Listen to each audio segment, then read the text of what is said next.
বিস্ফোরণে কেঁপে উঠল রাজারহাটে সুপারি বাগান। বিস্ফোরণে জখম একজন, আটক করা হলো একজনকে। বিস্ফোরণ কাণ্ডে বাড়ির মালিক জুলফিকারকে আটক করে।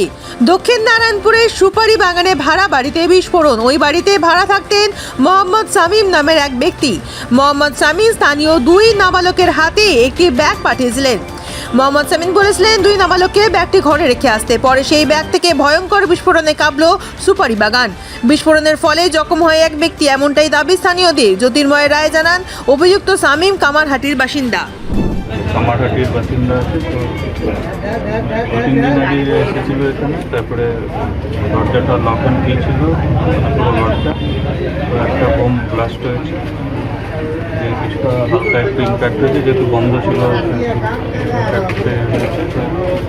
এটাই ঘটনা আছে। আমরা খুঁজছি যে দোষী। স্যার, দুটো বোম এখনো পড়ে রয়েছে দেখা যাচ্ছে। আমরা সিআইডি বোম স্কোয়াড আমরা করেছি বোমগুলোকে। সেগুলো ওগুলো কি নিষ্ক্রিয় স্যার না সক্রিয়? এটা বোম স্কোয়াড হলে